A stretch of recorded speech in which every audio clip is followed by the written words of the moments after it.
My name is Greg Bach, and this is a summary of Section 1 from Kant's Groundwork of the Metaphysics of Morals. In Section 1, he identifies the good will as the one thing that is good in itself. The other so-called good things in the world, character, money, success, are all good, somewhat good, but they're not good in themselves. They can always be corrupted or misused. So these things are neither necessary nor sufficient to be something that's good in itself, or that ultimate good. He says, consider, you can think about people who are successful or prosperous, and you can always ask whether they deserve to be so. You can also consider someone who's lived a life of moderation, like a virtuous person in Aristotle's sense.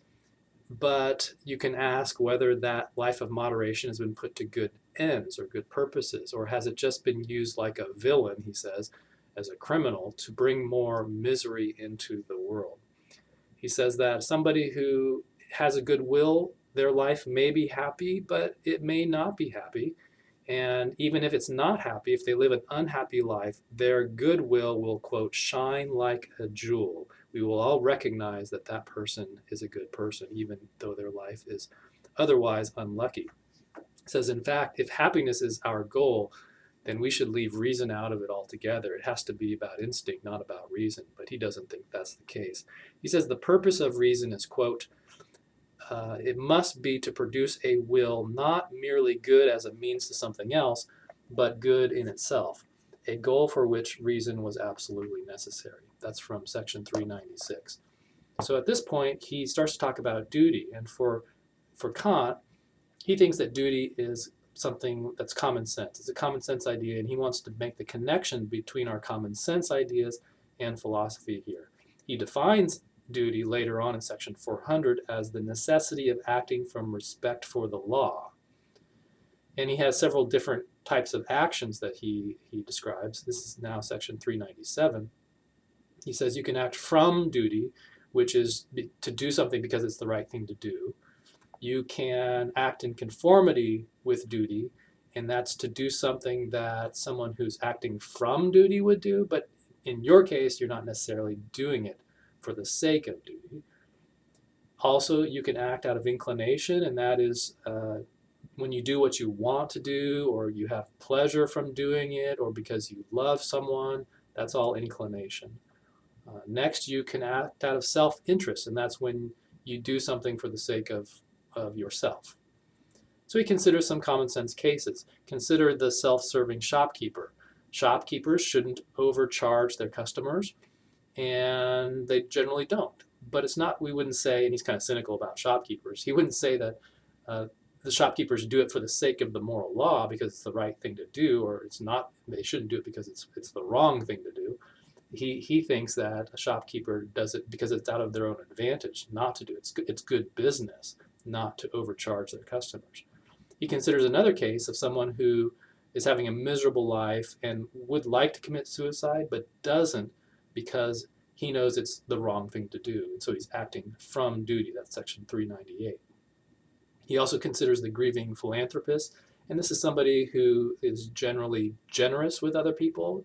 He gives away his money, but is going through a rough patch, and yet still gives away his money, but not because he thinks he wants to, but because he thinks it's the right thing to do. A charitable person who acts only for the joy of giving, he says, quote, is no true moral worth. There's no true moral worth in that action. It's got to be for the sake of the moral law. He thinks that morality is about following the law, and he uses an example from the Bible where it commands us to love our neighbor as ourselves. He thinks that's about acting in a certain way. It's not about feelings. He says only actions can be commanded, and quote, this love alone can be commanded. It's not love as feeling, but love as action or doing good to other people. He then considers three propositions. First is acting from duty is the only kind of action with moral worth. He doesn't identify this proposition at any explicitly in any part in the chapter, but we can infer that as his first. But he does say the second proposition is, quote, an action performed from duty derives its moral worth not from its purpose, but from the maxim that determines its purpose. This is section 399. A maxim is a subjective principle of volition. That's the definition that Kant gives it in the section 401. There's an asterisk there that you should read.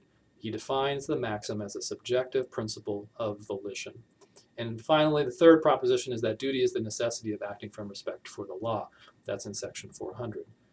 So Kant considers, is there a law that is good in itself? And the answer is yes. And this is the categorical imperative. In section 402, he says, quote, I should never act in such a way that I could not also will that my maxim should become a universal law. And he gives an example of this, and that's the false promise.